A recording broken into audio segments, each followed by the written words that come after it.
नमस्कार, मैं senior consultant gynaecologist doctor Preeti Vijay, practising in Kolkata, heal care super speciality. तो आज हम बात करने वाले हैं महिलाओं में होने वाला बहुत ही कॉमन समस्या के बारे में। बहुत ही कॉमन उनका प्रॉब्लम रहता है वजाइनल डिस्चार्ज या ल्यूकोरिया भी इसको महिलाएं कहती हैं। तो उसी के बारे में हम डिटेल में आज डिस्कस करेंगे। सबसे पहली बात तो वजाइनल डिस्चार्ज होता क्या है, क्या यह अबनॉर्मल है, क्या यह नॉर्मल है, किस कंडीशन में हम इसे नॉर्मल बोलेंगे, किस में अबनॉर्मल बोलेंगे, किस कंडीशन में हमें खुद से यह ट्रीट कर लेना चाहिए और किस कंडीशन में हमें डॉक्टर के साथ कंसल्ट करना चाहिए। तो आज हम इसी बारे में पूरा डिटेल में जानेंगे।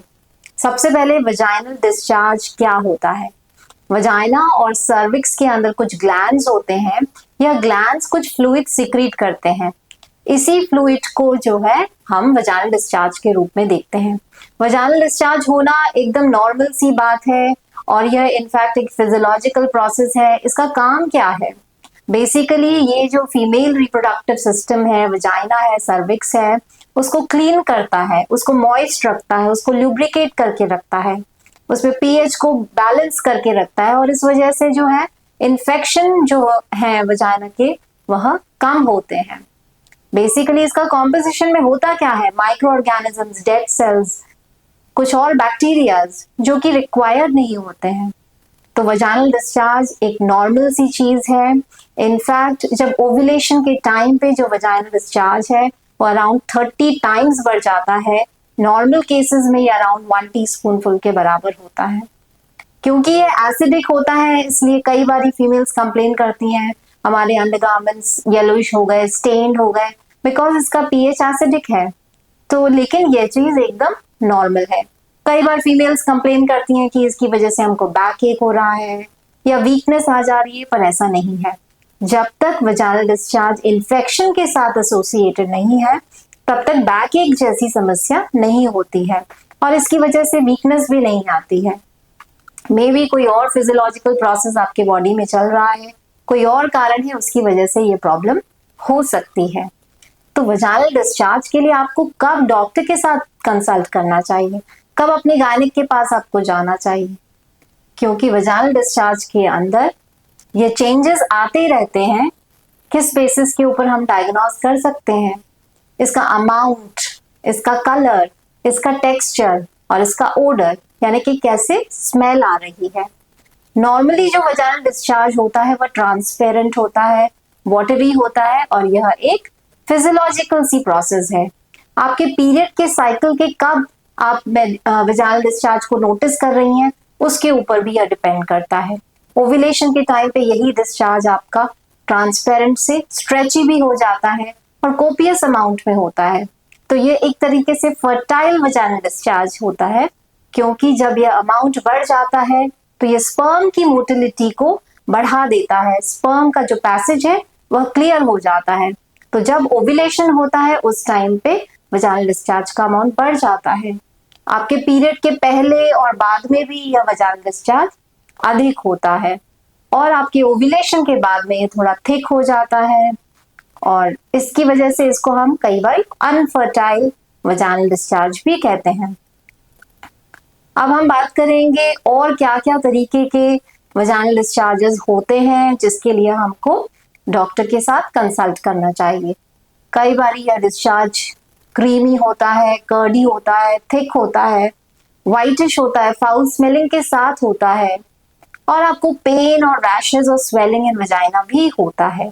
उस केस में आप इसको डॉक्टर से कंसल्ट करेंगे। यह एक कैंडिडाइसिस, फंगल इन्फेक्शन या यीस्ट इन्फेक्शन का इंडिकेशन है। तो इसमें आपका पीएच जो है वह चेंज हो जाता है और इसकी वजह से आपको यह इन्फेक्शन होता है। तो आप इसका ट्रीटमेंट के लिए अपने गायनिक से कंसल्ट करें। कई बार आपका वजाइनल डिस्चार्ज जो है वह येलोइश हो जाता है, फ्रॉदी हो जाता है, येलोइश ग्रीन रहता है। उस कंडीशन को हम ट्राइकोमोनियासिस कहते हैं। उसके लिए भी आपको डॉक्टर से कंसल्ट करना चाहिए। या एसटीडीज के अंदर, सेक्सुअली ट्रांसमिटेड डिजीजेस के अंदर इस तरह का वजाइनल डिस्चार्ज देखा जाता है। कई बार ये डिस्चार्ज येलोइश और फ्रॉदी होता है और यूरिन करने के समय दर्द होता है या बर्निंग होती है। यह भी एक सेक्सुअली ट्रांसमिटेड डिजीज का इंडिकेशन हो सकता है।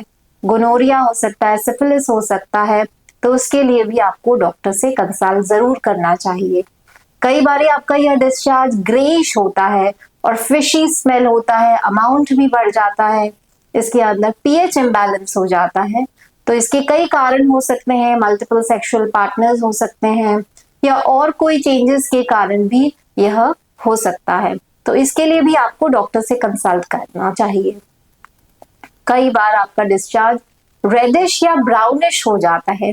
यह बहुत कॉमन है, पीरियड के कुछ दिन पहले और पीरियड के कुछ दिन बाद ब्राउनिश डिस्चार्ज हो सकता है। तो that is a normal thing. कई बार पीरियड साइकिल के मिडिल के अंदर जब आपका ओव्यूलेशन होता है तब भी ब्राउनिश डिस्चार्ज कुछ फीमेल्स में देखा जाता है, जो कि एक कॉमन सी चीज है। अगर रेगुलरली हो रही है तो ड्यूरिंग ओव्यूलेशन, इसको हम मिटल-श्मिट सिंड्रोम भी कहते हैं हमारे मेडिकल टर्म्स के अंदर। सर्विसाइटिस हो सकता है, सर्वाइकल इरोजन हो सकता है, सर्वाइकल पॉलिप हो सकता है या और कोई इन्फेक्शन हो सकता है। तो उसके लिए आपको डॉक्टर से जरूर कंसल्ट करना चाहिए। तो नॉर्मल डिस्चार्ज क्या होता है? नॉर्मल डिस्चार्ज आपका वाटरी, ट्रांसपेरेंट, नॉर्मल अमाउंट, और इसमें कोई ओडर नहीं होता, इसके साथ में कोई रैशेस नहीं होते, फीवर नहीं आता, कोई पेन नहीं होता। और अबनॉर्मल डिस्चार्ज हम कब बोलेंगे? जब इसका अमाउंट बढ़ जाएगा, इसका टेक्सचर चेंज होगा, थिक हो जाएगा, कर्डी हो जाएगा, इसका कलर चेंज होगा, इसमें स्मेल आएगी, फाउल स्मेलिंग जब रहेगा, फिशी हो सकती है, पंजेंट स्मेल हो सकती है, इसके साथ में फीवर हो सकता है, रैशेस हो सकते हैं, या फिर आपके निचले हिस्से में, पेट के निचले हिस्से में दर्द हो सकता है, या यूरिन करने में दर्द हो सकता है, बर्निंग हो सकती है, और आपका पेल्विस में पेन हो सकता है। तो यह कुछ इंडिकेशंस हैं, कुछ सिम्टम्स हैं जब आपको अपने गायनिक के साथ कंसल्ट करना चाहिए। अब बात करते हैं क्या प्रिकॉशंस हम रख सकते हैं कि ये जो नॉर्मल वजाइनल डिस्चार्ज है ये इन्फेक्शन में नहीं कन्वर्ट हो जाए। सबसे ज्यादा जरूरी, हाइड्रेट योरसेल्फ प्रॉपरली। उसके अलावा आप कॉटन अंडरगारमेंट्स पहने, लूज क्लोथ्स पहने, हाइजीन, अपना वजाइनल हाइजीन को मेंटेन करें। कोई अपना सेंटेड प्रोडक्ट्स या इंटीमेट वॉशेस आपको यूज नहीं करने चाहिए। कॉन्डोम्स व्यवहार करें और खाने पीने के अंदर भी फल सब्जी ये सब ज्यादा खाएं, प्रोबायोटिक्स, दही का इनटेक बढ़ाएं और मल्टीपल सेक्सुअल पार्टनर्स को अवॉइड करें। तो इसी तरह से कई चीजें हैं जो आपको फॉलो करनी चाहिए वजाइनल डिस्चार्ज के बारे में। आपने आज कई सारी बातें जानी, आपको कई सारे डाउट्स होंगे, वो आज क्लियर होंगे। फिर मिलेंगे नई मेडिकल इंफॉर्मेशन के साथ। नमस्कार। अगर आपको ये वीडियो पसंद आया है, लाइक करें, शेयर करें, सब्सक्राइब करें।